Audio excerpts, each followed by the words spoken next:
Isang magandang umaga po sa inyong lahat. Nandito po kayo sa channel ni Kati Bicolana Official. Ayan, isang Bicolanang lumalaban at sana naman po ay masubscribe nyo ang aking channel. Hello po sa inyong lahat. Nandito po ulit tayo ngayon sa Barangay Hall at nagpagawa ng request si Kagawad Ed kay Ma'am Lailani San Agustin Lopez. Ayan, shoutout sa iyo ma'am. At ito po si tatay, medyo basang-basa po siya kasi maulan ngayon dito sa Bicol. Basang-basa po siya kasi tumutulo daw yung kanyang bahay kaya nilalamig po siya dyan. At pupunta po kami ngayon ng City Hall para ibigay itong mga request kay Mayor para pirmahan niya po. At wala na kaming bayaran sa palaboratory ni tatay ngayon sa Naga City Hospital. At nandito po kami ngayon sa City Hall. Medyo maulan kaya kasama ko po yung mga bata kasi wala po kami pag-iwanan at medyo maulan, kasama ko naman si Mr. ko kaya po papunta kami ngayong bayan. Ayan, sa lahat po, maraming salamat sa nag-PM sa akin na magsusuporta kay tatay. Kahit kaunti kapag naipon natin yan ay matutulungan natin si tatay. Maraming salamat po sa suporta po ninyo at malasakit ninyo sa ating focus ngayon para kay tatay Ronnie Geronimo.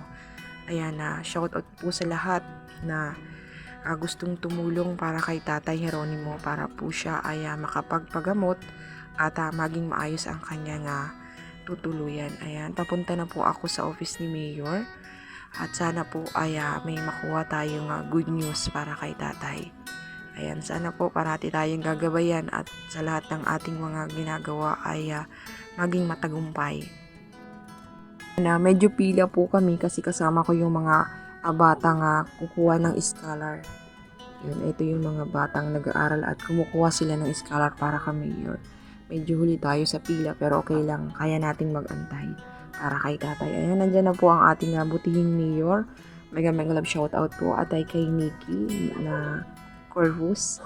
Ayan, maraming salamat sa pag-assist. At ito po, ilalapit natin kay Mayor ang request na mga laboratory para kay tatay.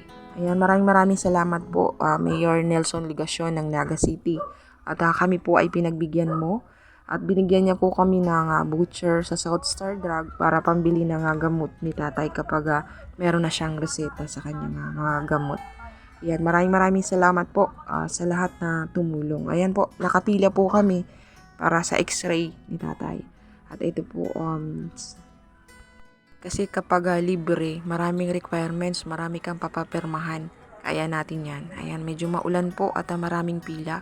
Pumunta po ako dito sa SWA, Social Welfare,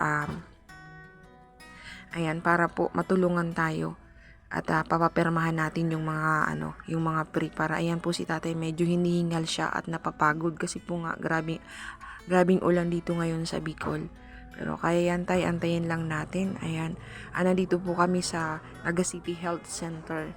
At yan, nilapit namin yung mga vitamins si tatay at bibilhan natin siya ng pandesal at sa tingin ko po ay gutom na siya. Kasi po kanina pa kami naglakad, alauna, ngayon po ay mag-aalas